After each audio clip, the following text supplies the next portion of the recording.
রুব্বা মারুফিন ফিদ দুনিয়া মজহুলুন ফিস সামা। দুনিয়াতে অনেক নামকরা মানুষ আছে, নামকরা প্রতিষ্ঠান আছে, মজহুলুন ফিস সামা, ঊর্ধ্ব জগতে মজহুল, নাম নেই। বান্দার কাছে অনেক বড়, আল্লাহর কাছে অনেক ছোট। আর অনেক আছে দুনিয়াতে ছোট, মজহুলুন ফিল আরদ মারুফুন ফিস সামা, আল্লাহর কাছে অনেক বড়।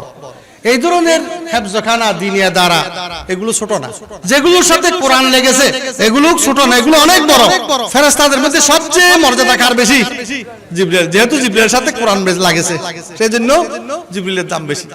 মাসের মধ্যে সবচেয়ে কোন মাসের দাম বেশি? রমজান মাস। রমজান মাসের সাথে কি লেগেছে? কোরআন লেগেছে। শাহরু রমজান আল্লাযী উনজিলা ফীহিল কোরআন। রাতের মধ্যে কোন রাতের দাম বেশি? শবে কদর। কেন? ইন্না আনজালনাহু ফি লাইলাতিল কদর। আর নবীদের মধ্যে সবচেয়ে সাইয়্যিদুল আম্বিয়া রাসূল পাক সাল্লাল্লাহু আলাইহি ওয়াসাল্লাম, কারণ ওনার কলবের মধ্যে কি নাজিল হয়েছে? কোরআন নাজিল হয়েছে। নাযালা বিহির রূহুল আমিন ওয়ালা কালবিকা লাতাকুনা মিনাল মুনজিরিন। আল্লাহ বলেন যে রাসূলের কলবের মধ্যে কি নাজিল হয়েছে? কোরআন নাজিল হয়েছে। সেজন্য নবীদের মধ্যে সাইয়্যিদুল আম্বিয়া হচ্ছে কি? রাসূল পাক সাল্লাল্লাহু আলাইহি ওয়াসাল্লাম। আর যে উম্মতের মধ্যে কোরআন নাজিল হয়েছে সেই উম্মত হচ্ছে খায়রুল উম্মাহ। কুনতুম খায়রা উম্মাতিন, সবচেয়ে উৎকৃষ্ট উম্মত যে উম্মতের মধ্যে কোরআন। এবং যে প্রতিষ্ঠানের মধ্যে কোরআন পড়ানো হয় সেই প্রতিষ্ঠান সবচেয়ে বড় প্রতিষ্ঠান, সবচেয়ে বড় প্রতিষ্ঠান। এই প্রতিষ্ঠানে আমি আসতে পেরে আপনারাও যে আসতে পারছেন। মানুষের সীমিত হয় 60-70 বছরের জীবন। রাসূল পাক সাল্লাল্লাহু আলাইহি ওয়াসাল্লাম বলছে আমার উম্মতের বয়স হচ্ছে বাইনা সিত্তিন ইলা সাবিয়্যিন, 60 থেকে 70, 100 বছরও বাঁচতে পারে, আরো বেশিও বাঁচতে পারে। কিন্তু আমি আশা করব, যে কোনো মুহূর্তে চলেও যেতে পারে, কিন্তু একটা আশা করব 60 থেকে 70 বছর। 60 থেকে 70 বছর একেবারে সীমিত হয়, আর একেবারে সংক্ষিপ্ত জীবন মানুষের। এই সংক্ষিপ্ত জীবনের মধ্যে 3-4 ঘন্টা, 1 ঘন্টা, 2 ঘন্টা আপনারা এখানে দিচ্ছেন। এটা কিসের নিয়ত? সওয়াবের নিয়ত আমরা এখানে এসেছি, যাতে আমাদের এই বৈঠককে, এই মাহফিলকে আল্লাহ পাক কবুল করেন। কালকে কিয়ামতের ময়দানে যখন হিসাব কিতাব হবে, এই বৈঠকটা যাতে আমাদের নাজাতের উসিলা হয়ে যায়, আমাদের নাজাতের উসিলা হয়ে যায়। কলবের মধ্যে আল্লাহর মহব্বত, রসুলের মহব্বত, দিন ধর্মের মহব্বত, আলেম ওলামাদের মহব্বত, কোরআনের মহব্বত, হেফজখানার মহব্বত, এগুলো অনেক দাম। হযরত আবু বকর সিদ্দিক রাদিয়াল্লাহু ব্যাপারে হাদিস শরীফে আসছে একটা ইবারত। হযরত আবু বকর সিদ্দিকের এত মূল্য কেন? হযরত আবু বকর সিদ্দিকের এই মর্তবা কাসরাতে সালাতিন ওয়া সিয়ামিন, এই কারণে না। উনি বেশি বেশি নামাজি ছিলেন, সে কারণে নামাজ তো আসিল, তারপরে ওনার মর্তবাটা ওই কারণে না। বেশি বেশি রোজা ওই কারণে না, বেশি বেশি রোজাদার ছিলেন কিন্তু ওই কারণে না। ওয়ালাকিন শাইউন ওয়াক্কারা ফি কলব, হাদিসের ইবারত এটা। ওনার কলবের মধ্যে দ্বীন ধর্মের তাজিম বেশি ছিল, আল্লাহ রাসূলের মহব্বত বেশি ছিল। এই মহব্বতের কারণে ওনার দাম বেশি। সেজন্য আমাদের খুতবাতে আছে আলা আলা ঈমান আলা মান লা মুহাব্বাত আলা, 3 বার বলছে না? আলা আলা ঈমান আলা মান লা মুহাব্বাত আলা, লা ঈমান আলা মান লা মুহাব্বাত আলা। মুহাব্বত বড় জিনিস। তো মুহাব্বত থাকলে ওই প্রতিষ্ঠানের মানুষ উন্নতি চায়, ওই প্রতিষ্ঠানে পরিশ্রম দেয়, টাকা পয়সা দেয়, এই প্রতিষ্ঠানের ইজ্জত চায়, ইজ্জত বাড়ুক। দিন ধর্মের ইজ্জতের বেশি দরকার, সম্মানের বেশি দরকার, শক্তির বেশি দরকার। সেই জন্য খুতবাতে একটা দোয়া শিখিয়ে দিছি, আপনারা এই দোয়াটা প্রত্যেকে পড়েন। হয়তো ইমাম সাহেব পড়ে, আমরা ঘুম যাই খেয়াল করি না আর কি, কিন্তু পাওয়ারফুল দোয়া। অনেকে বলছে খুতবার মধ্যে এই দোয়াটা পাওয়ারফুল। আল্লাহুম্মা আইজ্জিল ইসলামা ওয়াল মুসলিমিন, আল্লাহুম্মা আইজ্জিল ইসলামা ওয়াল মুসলিমিন। এটা শুনছেন এবার কি? হে আল্লাহ আইজ্জিল ইসলামা, ইসলামকে ইজ্জত দাও, ইসলামকে শক্তি দাও। ইজ্জতের 2টা শব্দ, একটা হচ্ছে শক্তি, একটা হচ্ছে কি? সম্মান। শক্তি না থাকলে সম্মানও থাকে না, শক্তি না থাকলে সম্মানও থাকে না। তারপর আরেকটা দোয়া আছে, আল্লাহুম্মা আনসুর মান নাসারা দীনা মুহাম্মাদিন সাল্লাল্লাহু আলাইহি ওয়াসাল্লাম ওয়াখজুল মান খাযালা দীনা মুহাম্মাদিন সাল্লাল্লাহু আলাইহি ওয়াসাল্লাম। আমাকে আমার এক ওস্তাদ বলছিল, ওই দোয়াটা যখন খুতবাতে পড়তেছে মুসল্লিরা খেয়াল করতেছে, হয়তো মুসল্লিরা তো ঘুমাচ্ছে। আল্লাহুম্মা আনসুর মান নাসারা দীনা মুহাম্মাদ, হে আল্লাহ তুমি তাকে সাহায্য করো যে রাসূল পাক ইসলামের এই ধর্মের সাহায্য করেছে। ওয়াখজুল মান হাজালা দীনা মুহাম্মাদিন সাল্লাল্লাহু আলাইহি ওয়াসাল্লাম, এবং তাকে লাঞ্ছিত করো যে মুহাম্মদ সাল্লাল্লাহু আলাইহি ওয়াসাল্লামের ধর্মকে লাঞ্ছিত করেছে। পাওয়ারফুল দোয়া। দিন ধর্মের জন্য পরিশ্রম দেওয়া, কাজ করা। আজকে রাসূল পাক ইসলামের হায়াত পুরা কুরবানি দিছে। হযরত খাদিজাতুল কুবরার পুরা হায়াত কুরবানি দিছে। হযরত আবু বকর সিদ্দিকের পুরা হায়াত, হযরত ওমর ওসমান আলীর পুরা হায়াত, সমস্ত সাহাবা একরাম, তাবিন, তবে তাবিন, আউলিয়া কেরাম এজাম, তারা কি জন্য? তারা দিন ধর্মের জন্য সমস্ত হায়াত কুরবানি করছে। কি জন্য? রাসূল ইসলাম কেন উহুদের ময়দানে রাসূল ইসলামের দমদান শহীদ হলো? কেন হুনাইনের যুদ্ধে রাসূল ইসলামের আঙ্গুল কেটে কি বলল? রক্ত পড়ল। এগুলো কেন? এই দিন ধর্ম, উনি যে বলছেন দিন ধর্ম, আমাদের কিছু রেখে যাব না। দিন ধর্মের এই প্রশস্ত প্রতিষ্ঠান থাকলে ইমানের আলো জ্বালাবে। এগুলো অনেক কোরবানি। আমরা ক্লাস 7 কি 8 আমাদের সময় একটা গোলাম মোস্তফার কবিতা ছিল। তো ওখানে কবিতাটা আমার এখনো মনে আছে। ওখানে একটা লাইন, কয়েকটা লাইন আমি পড়ি। পুত্ররে মোরা কোরবানি দিছি, ফেলেনি অশ্রু বিন্দু তাই, দন্দান ভেঙে লুহু জড়িয়াছে, লুকায়ে ফিরেছি গিরি গুহায়, সহিয়া কত না অত্যাচার, মুক্তি এনেছি খানা খাবার, পশু সীমারের হস্তে আমরা শহীদ হয়েছি কারবালায়। দিন ধর্ম আজকে এই যে বাংলাদেশের ভিতরে এগুলা সব হিন্দুস্তান ছিল, আজকে 90% মুসলমান। আউলিয়া কেরামদের মেহনতের বদৌলতে।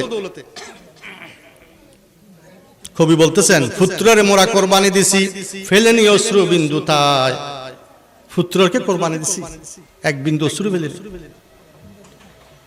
হযরত খাদিজাতুল কুবরার আগের ঘরের একটা ছেলে ছিল, হেরেমের মধ্যে রাসূল পাক সাল্লাল্লাহু আলাইহি ওয়াসাল্লাম নামাজ পড়তেছে, এক কাফের এসে হামলা করতে চেয়েছে, ওই ছেলে প্রতিবাদ করতে গিয়ে শহীদ হয়।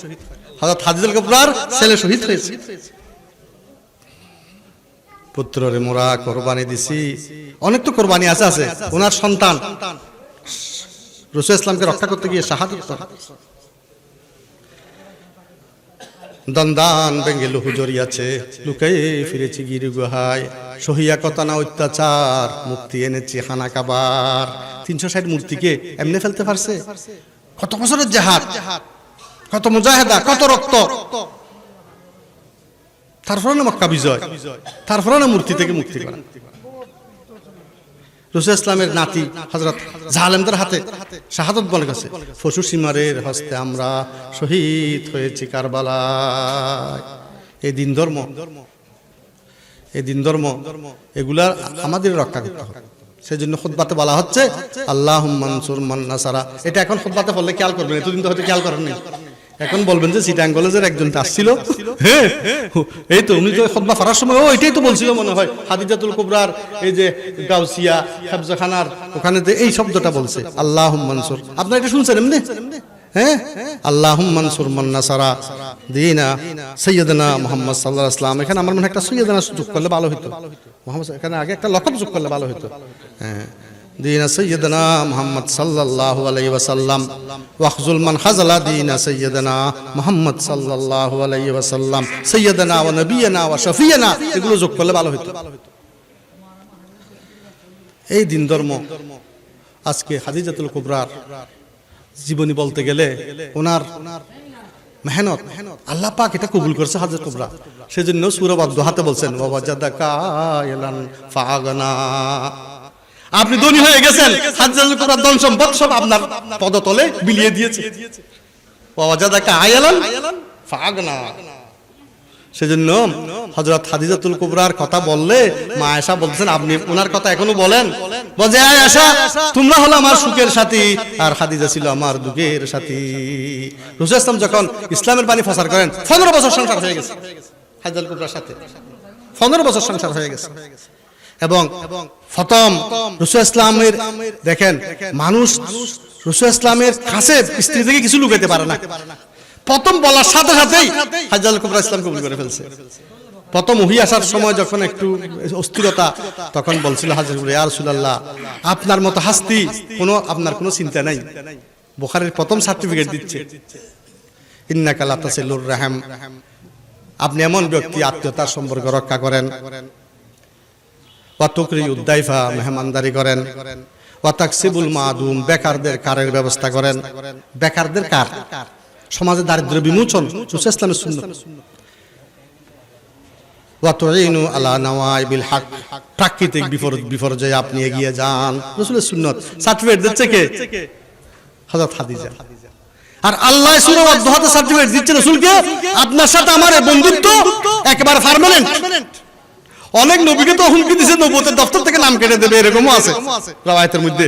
কিন্তু আল্লাহ রাসূলকে বলতেছেন, আপনার সাথে আমার মহব্বত কখনো ছিন্ন হবে না। মা ওয়াদ্দাকা রাব্বুকা ওয়া মা কালা, আপনাকে ছাড়েও নাই, আপনার সাথে কোনো মন মাইলও নাই, আপনার সাথে আমার এই বন্ধুত্ব অটুট। সুবহানাল্লাহ। সেজন্য আমাদের হযরত দরসে বলছিলেন, যে আল্লাহ পাক সার্টিফিকেট দিয়েছে রাসূল ইসলামকে, কোন সূরাতে দিয়েছে বলো? তো অনেকে বলতে পারতেছে না, এই তো দেখো সার্টিফিকেট দিচ্ছে, মা ওয়াদ্দাকা রাব্বুকা ওয়া মা কালা। শুধু সার্টিফিকেট দিচ্ছে না, ভবিষ্যৎ যে সুন্দর হবে। রাসূল ইসলামের চাচা যেদিন এই হাজরাতুল কুবরার সাথে বিবাহ হয়, বিবাহ অনুষ্ঠানের প্রস্তাব যাচ্ছে, খাজা আবু তালেব দাঁড়িয়ে একটা কি দিছে, বক্তৃতা দিছে। আসাউসিয়ার আমরা পড়ছিলাম, বক্তৃতা হচ্ছে আমার এই বাইফুতের গুণ চরিত্র এগুলো বলে শেষ না। যদিও জাহেরি ভাবে বাবা নাই, এতিম, এটা কোনো বিষয় না, লাহু শানুন আযীম, তার একটা বৃহৎ একটা মর্যাদা সামনে আসতেছে। এবং ওনাকে যদি এক পাল্লায় দেওয়া হয় আমার এই বাতিজাকে, দুনিয়াকে এক পাল্লা দেওয়া হয়, আমার এই বাতিজার পাল্লাটা ভারী হবে। বিয়ের মজলিসে আচ্ছা হাফ তাহলে বলছিল বিয়ের মজলিসে এই পাল্লা কি হবে? ভারী হবে। বুঝতে পেরেছিল হাজা আবু তালেব। এবং হাজা আবু তালেবের অনেক কবিতা আছে রাসূলের শানে। একদিন রাসূল পাক সাল্লাল্লাহু আলাইহি ওয়াসাল্লাম খুতবা দিচ্ছে, মসজিদে নববীতে একটা দরজা আছে বাবুর রাহমা, অনেক দরজা আছে, একটা নাম আছে ওখানে বাবুর রাহমা। আল্লাহ কখনো দেখলে যাদেরকে নিচে তারাও খেয়াল করছে, রহমত লেখা আছে ওখানে। ওখানে বাবুর রাহমা এই জন্য বলা হয়। বৃষ্টি হচ্ছে না, এক মানুষ দাঁড়িয়ে ওখানে বলে যে, ইয়া রাসূলুল্লাহ বৃষ্টি হচ্ছে না, দোয়া করেন। রাসূল ইসলাম দোয়া করার সাথে সাথেই বৃষ্টি আসছে। এখন যে সাহাবী ওই যেখান থেকে দাঁড়িয়ে বলছিল, দৃষ্টি আকর্ষণ করছিল, ওই দরজার নাম লিখছে বাবুর রাহমা। নামাজ শেষে রাসূল ইসলাম বলছে, আজকে যদি আমার চাচা বেঁচে থাকতেন খুশি হতেন, কারণ উনি তো একটা কবিতা লিখছিলেন আমার শানে, ওয়াবিয়াদুন ইস্তাসকাল গামামু বিওয়াজহিহি সামালুল ইয়াতামা ইসমাতুল লিল আরামিলি। আমার এই ভাতিজা এত সুন্দর চেহারার অধিকারী, এই ভাতিজার চেহারার উসিলায় আকাশ থেকে বৃষ্টি পড়ে। ও যে আজকে বৃষ্টি পড়েছে, আমার চাচা থাকলে লাফারা কি হতেন, খুশি হতেন, আনন্দিত হতেন। তো এই যে আপনারা আমাদের সন্তানদেরকে আল্লাহ রাসূলের মহব্বত, সাহাবায়ে কেরামের মহব্বত, দ্বীন ধর্মের মহব্বত, এগুলোর মহব্বত কখন হবে? জানলে মহব্বত হবে। মহব্বত হলে আরো জানতে চাইবে, আরো ভালোবাসা সৃষ্টি হবে। সেটার জন্য ইসলামের প্রতিষ্ঠানের দরকার আছে। এই যে কোরআন যে হাফেজ অনেক আল্লাহর কাছে অনেক দাম, আল্লাহর কাছে অনেক দাম। হযরত আলী রাদিয়াল্লাহু আনহু আয়াত করেন, হযরত আলী নাম শুনছেন? হ্যাঁ, ইসলামের কততম খলিফা? হ্যাঁ, চতুর্থ খলিফা হযরত আলী। যে হযরত আলীকে বিছানায় রেখে হুজুর ইসলাম হিজরত করেছিল, হযরত আলী থেকে রওয়ায়াত, হযরত আলী বলেন যে মান কারাল কুরআনা, যে কোরআনকে পড়েছে, ফাস্তাজহারাহু, কোরআনকে মুখস্থ করেছে।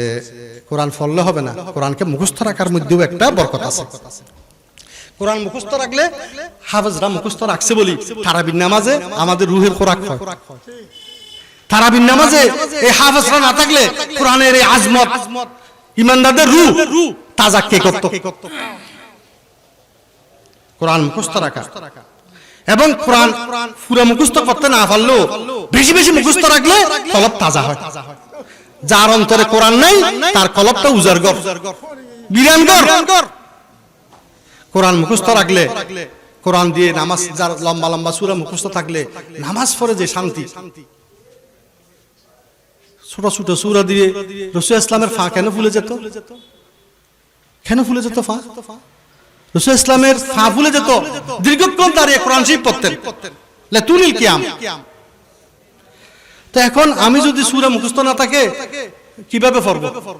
আমার ফানা ফুলুক একটু লম্বা সূরা, আমি সূরা ইয়াসিন না মুখস্থ থাকলে হয়তো এটা দিয়ে 2 রাকাত নামাজ পড়তে পারতাম।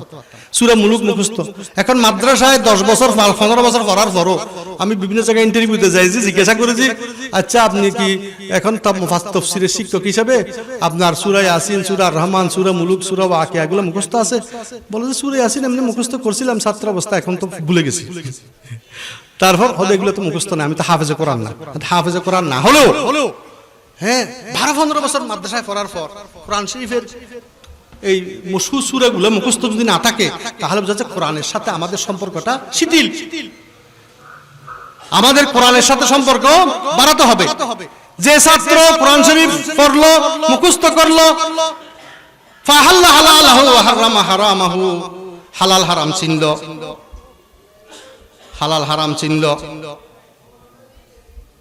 কি হবে? সে জান্নাতি হবে এবং সে তার পরিবার বর্গের 10 জনকে সুপারিশ করে জান্নাতে নিতে পারবে। আমি ফতোয়া মনে করি এগুলো হুজুর এমনি বলে, পরে দেখতেছি হাদিসের হাদিস হাদিস রাবি হচ্ছে হযরত আলী। আমি এমনি মনে একটা ধারণা ছিল যে হাদিস এগুলো এমনি মনে হয় ফজিলতের জন্য বলে।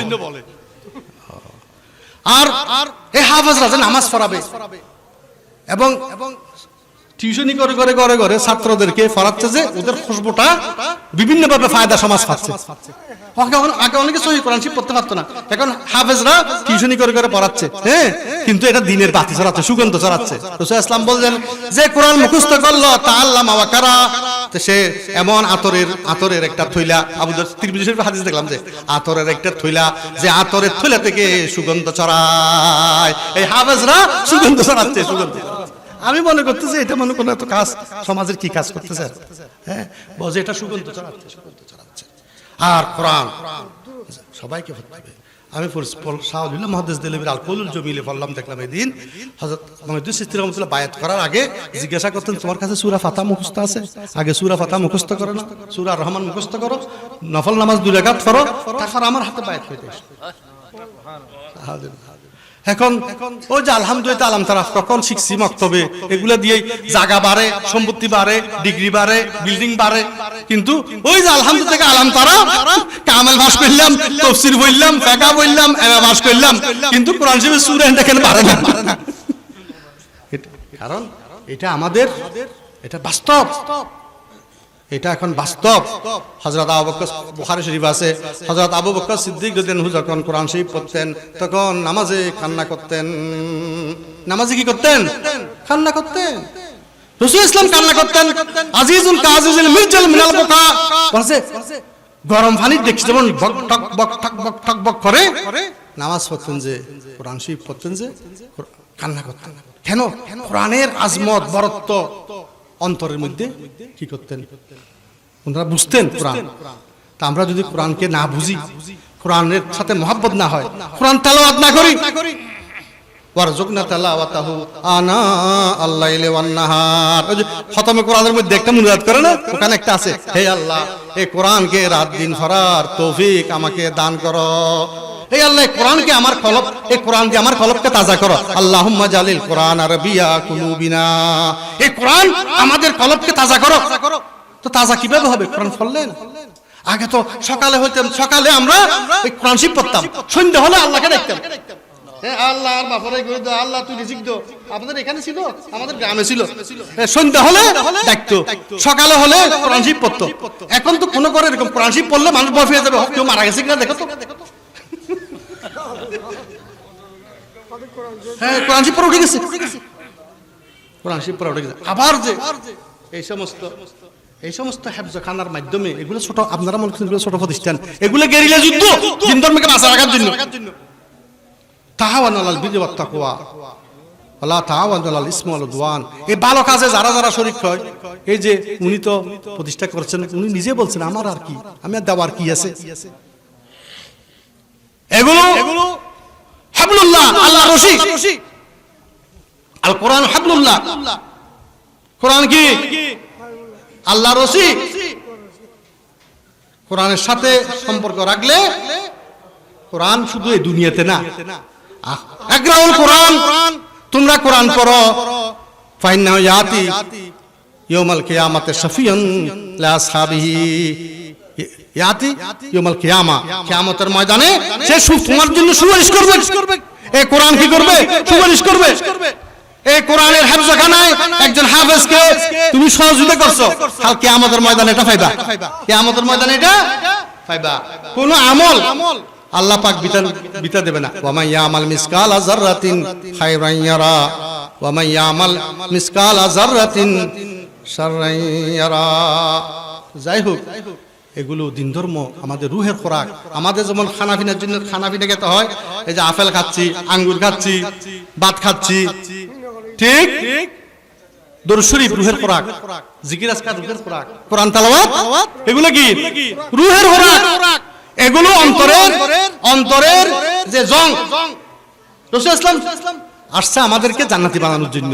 কি দরদ বড় অন্তর নিয়ে আমাদেরকে শুনেন। কোরআন শরীফ ফরতে মজা লাগবে, যে প্রথম একটু কষ্ট লাগবে, ফরতে তখন দেখবেন একটা স্বাদ চলে আসবে, শুনতেও ভালো লাগবে। খালি মোবাইলে গান না শুনে প্রথম ভালো লাগলে একটু সূরা ইয়াসিনটা শুনি, সূরা রহমানটা শুনি, সূরা মুলুকটা শুনি, দেখবেন প্রথমে আস্তে আস্তে না শুনলে আর দেখবে ভালোই লাগতেছে না।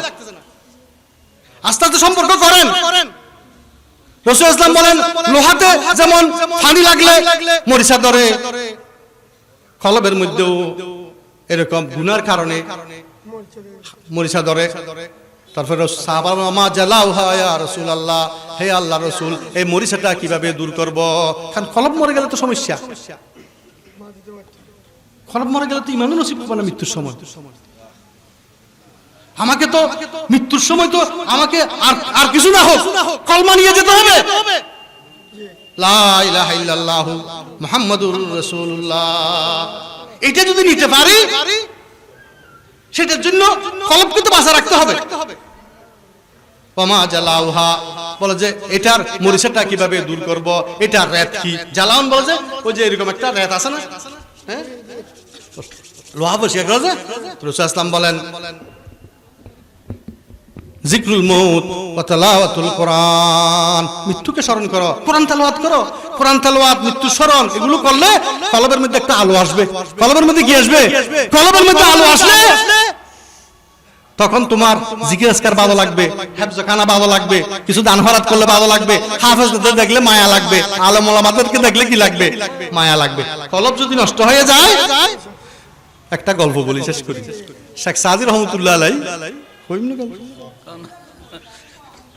শেখ সাদি রহমতুল্লাহ আলাইহি হাঁটতেছে, হায় হায় দেখে কি ওনার সাথে লেখাপড়া করছে মক্তবে একটা ছেলে সুইফার, ওই যে ময়লা পরিষ্কার করতেছে নালায়। হাজার হলো ক্লাসমেটদেরকে দেখলে অন্তর নরম উঠে এরকম না, বাল্য বন্ধুদেরকে দেখলে, হ্যাঁ, উনি যাওয়ার পথে উনি দেখুন বড় হাস্তি। শেখ সাদি রহমতুল্লাহ রাজা বাদশাহের দরবারে উনি যায়, রাজা বাদশাহ দেখলে সম্মান করে। উনি দেখে হয়ে যেত আমার বন্ধু না, যে একসাথে পড়ছিলাম, গেছে বলছে কি রে ওটা তুমি এগুলো কি করতেছো? বলছে আমি কি তোমার মতো লেখাপড়া করার সুযোগ পেয়েছি, এখন সুইফের গিরি কাম নিছি, আমার ঘরে আসো।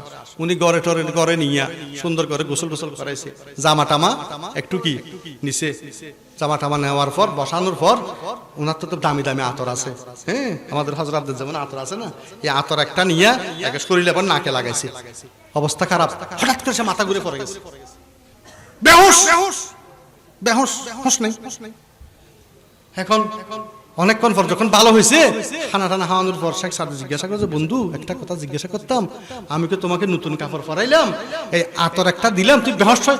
বলছে কি বেহুশ হবে না, এরকম দুর্গন্ধ জিনিস তো আমার নাকে আর আসেনি।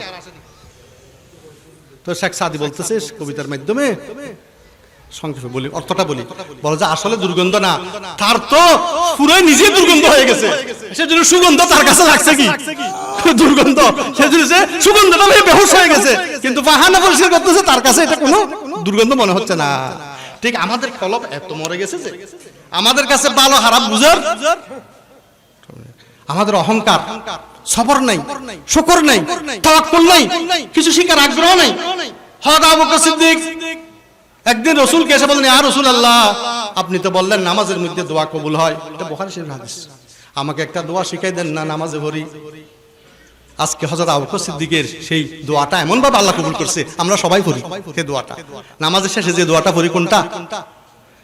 আল্লাহুম্মা ইন্নী যালামতু নাফসি যুলমান কাসীরা লা ইয়াগফিরুয যুনুবা ইল্লা আনতা ফাগফিরলি। সাফারের ফরটা ফরেন। অনেকে লাড়তেছে না। তাহলে আজকে এই দোয়ার বইতে নামাজ শিক্ষাতে এই দোয়াটা আছে। হযরত আবু বকর সিদ্দিকের ওরস মুবারকে এসে হযরত আবু বকর সিদ্দিক থেকে একটা দোয়া উপহার পেয়েছে মুসলিম উম্মাহ। বুখারী শরীফের হাদিস। লিমনি দোয়া না দু ফি সালাতি, আমাকে এমন একটা দোয়া শিখান আর কোন জায়গায় পড়বো না, আমি নামাজেই পড়বো সেটা নামাজেই পড়বো। তখন রাসূল সাল্লাল্লাহু আলাইহি ওয়াসাল্লাম বলেছে তোমাকে একটা দোয়া শিখিয়ে দিয়েছি, তুমি নামাজে পড়বো। এখন হযরত আবু বকর সিদ্দিক পড়ছে, সমস্ত উম্মতানে মুহাম্মাদের কাছে এটা সুন্নাত হয়ে গেছে এই দোয়াটা। কিন্তু আমরা অনেকে জানি না যে এটা কারো ছিল, এটা পাইলাম এই দোয়াটা পেয়েছে কারো ছিল। আপনারা এখন নামাজ শিক্ষার বইতে যে কোনো বইতে দোয়াটা আছে, আল্লাহুম্মা ইন্নী যালামতু নাফসি যুলমান কাসীরা লা ইয়াগফিরুয যুনুবা ইল্লা আনতা ফাগফিরলি মাগফিরাতাম মিন ইনদিকা ওয়ারহামনি ইন্নাকা আনতাল গফুরুর রহিম। এই দোয়াটা পড়ার আদব হচ্ছে এমনি দোয়া পড়লে সওয়াব আছে। অর্থ সহ যদি আপনারা শিখতে পারেন তাহলে কি আল্লাহর কাছে কি বলতেছেন। একটা হচ্ছে এমনি পড়লেন পড়না, আর অর্থ সহ হলে মাগনা আল্লাহর কাছে চাওয়া, কারণ আমি তো বুঝতেছি কি চাচ্ছি, আর ওইটা হবে পড়না। কিন্তু হক আবু যদি বলছে পড়বো না, আদৌ চাইবো, তাইলে আমাকে অর্থ বুঝতে হবে। এই অর্থটা বলেই আমি বুঝতেছি মাহফিলের অনেক কার্যক্রম আছে লম্বা, আর এখন লম্বা ওয়াজ শোনার জন্য রুহ কবুল করে না। কেন? রুহ তো ওই নষ্ট হয়ে গেছে। আমরা ছাত্র অবস্থায় হাসি মিশা হুজুর ওয়াজ করতে যে এই দৌড়তো যে ফতে একেবারে ফজরের নামাজ মনে আছে? হ্যাঁ, ফজরের নামাজ পড়ছে মানুষ, কিছুক্ষণ ঘুমাতেছে, কিছুক্ষণ আবার শুনতেছি, কিছুক্ষণ ঘুমতেছি, বিরক্ত নেই, আর মাঝে মাঝে গোলাপ জলের পানি দিচ্ছে এরকম করে আছে না? আর শেষ আকর্ষণ হচ্ছে বেলা বিস্কুট আর চা। এত যে মজা পেলাম, এই মজার বেলা বিস্কুট এখন নাই। হ্যাঁ, তার মাথায় এখন তো মানুষ দেখতে একটু দেরি হলে, কারণ মানুষ তো অভ্যস্ত না, মানুষ তো এখন ইউটিউব দেখা আজে বাজে মানুষের কলবকে নষ্ট করে ফেলছে, সেই জন্য এগুলো শুনতে চাইবে না।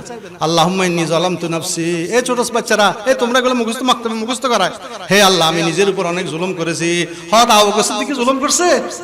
আমাদের শিক্ষা, আমাদের এরা তো আশারায়ে মুবাশশারা বেহেশতের সুসংবাদ পেয়ে গেছে আমাদের শিক্ষার জন্য।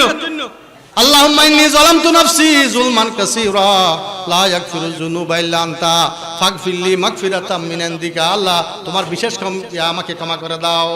ইন্নাকা গফুরুর রহিম, আল্লাহ তুমি গফুর, তুমি ক্ষমাশীল, রহিম তুমি দয়াবান। এই নামাজের মধ্যে যে দোয়াগুলো এই আমরা আল্লাহুম্মা ইন্নী যালামতু নাফসি পড়ি, এটা কার উসিলায় পাইলাম? হ্যাঁ, হযরত আবু বকর সিদ্দিকের উসিলায় পেলাম। সুতরাং আজকে আমরা এই কোরআনের অনেক মূল্য, এই কোরআন আমাদের জন্য কিয়ামতের ময়দানে সুপারিশ করবে। কোরআন আমাদের শিফা, ওষুধ বলে নাই, আল্লাহ দাওয়া বলে নাই। কাদ জাআকুম কি শিফাউল লিমা ফিস সুদূর, এটা শিফা। শিফা মানে ওষুধ না, ওষুধ খেলে তো সময় লাগবে, আস্তে আস্তে না, বলে একেবারে আরোগ্য। কোরআন শিফা, কোরআনকে বলছে শিফা, দাওয়া বলে নাই, ওষুধ বলে নাই। তবে হুদা ওয়া রাহমাতুল লিল মুমিনিন, এটা হেদায়েত। কি রকম হেদায়েত? আর জায়গা বলতেছে বাইয়ানাতি মিনাল হুদা, হেদায়েতের ছোটখাটো সব কথা এখানে আছে। আমাদের পারিবারিক জীবন, আমাদের অর্থনৈতিক জীবন, আমাদের ধর্মীয় জীবন, তৌহিদ, রিসালাত, আখিরাত, আকীদা, সব কিছু কোথায় আছে? কোরআনে আছে, এবং এটার ব্যাখ্যা দিয়েছে কে? রাসূল পাক সাল্লাল্লাহু আলাইহি ওয়াসাল্লাম। সুতরাং আমরা যদি এই ধরনের প্রতিষ্ঠানে শুধু হেফজখানা না, এই হেফজখানাতে হয়তো হেফজখানার সাথে সাথে যারা হাফেজ হবে এরা আলেম হবে, এরা আরো উচ্চশিক্ষিত হবে, কিন্তু প্রথম ভিত্তি যে কোরআন, কোরআনকে হেফজ রাখা। আর আমরা সবাই, আমি অনুরোধ করছি, আমি চট্টগ্রাম কলেজের একজন খাদেম হিসেবে যে ছাত্ররা আসো, বড় আফসোস লাগে। আমি অন্তরের মধ্যে ব্যথা, হযরত আবু বকর সিদ্দিকের অন্তরের মধ্যে ব্যথা ছিল। এটা বর্ণনা করতে গেলে যুদ্ধ পরিচালনা করছে নিজে। এই ইরাক বিজয় হযরত আবু বকর সিদ্দিক করছে, সিরিয়া বিজয় হযরত আবু বকর সিদ্দিক, মিশর বিজয় হযরত আবু বকর সিদ্দিক। এমনি নরম মানুষ ছিল, কিন্তু আশিদ্দাউ আলাল কুফার লড়াই করছে, আশিদ্দাউ আলাল কুফার লড়াই করছে। মানি না যাকাতের বিরুদ্ধে কি করছে? লড়াই করছে। আর আমি অনেক সময় স্কুল ভিজিটে যাই, সরকারের দায়িত্ব পেয়ে স্কুল ভিজিটে গিয়ে প্রথমে এটা শুনেন, এগুলো আপনাদের দায়িত্ব আছে, আমাদের দায়িত্ব আছে। আসলাম কতক্ষণ এমনি কথা বলে চলে গেলাম তা না। আল খতিবু কাত্তাবিব, যারা বক্তা এরা ডাক্তার। আল খতিবু কাত্তাবিব, ডাক্তাররা যেমন রোগ চিহ্নিত করে, কিছু ওষুধের ব্যবস্থা করে, কিছু কথা শুনেন। স্কুলে গিয়ে প্রথমে সপ্তম শ্রেণীর রুমে ঢুকলাম, একটা দেখি বাংলাতে কবিতা বলো তো, দেখি অনেক ছেলে পারতেছে। একটা ইংরেজিতে বলো তো, দেখি অনেকে পারতেছে।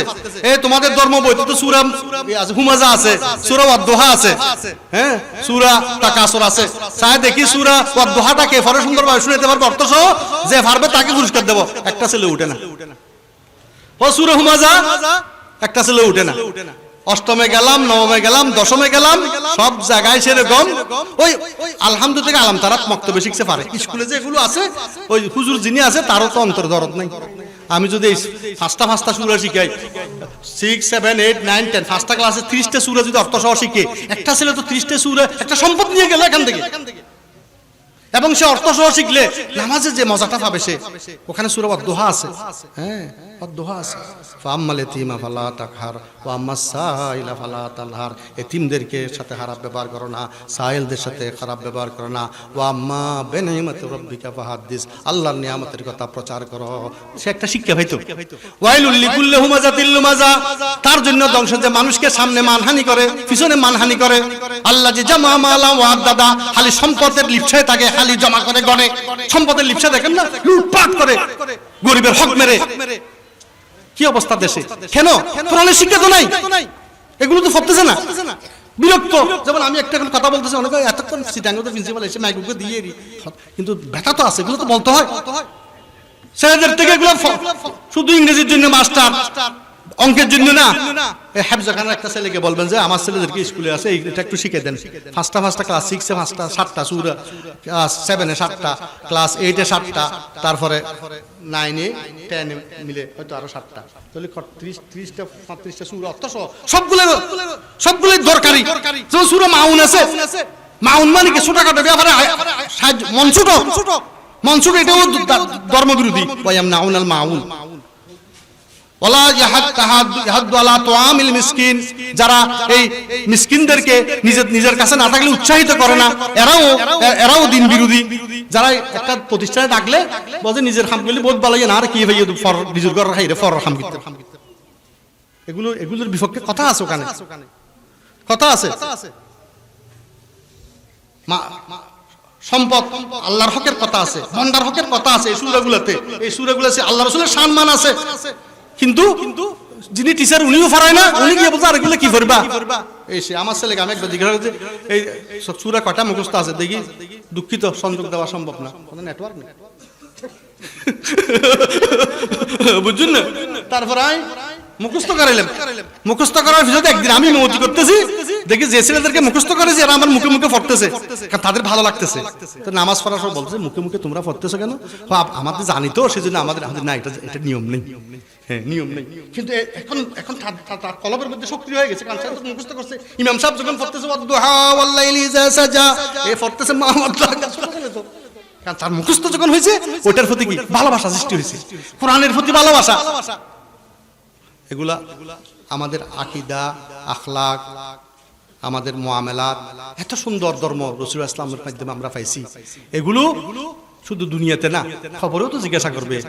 আমার রবকে চিনতে হবে। রব কি শুধু দুনিয়াতে? রাসূলকে শুধু দুনিয়ায়? খবরেও তো জিজ্ঞাসা করবে। মান রব্বুকা ওয়া মা দীনুকা ওয়া মান নবিয়ুকা।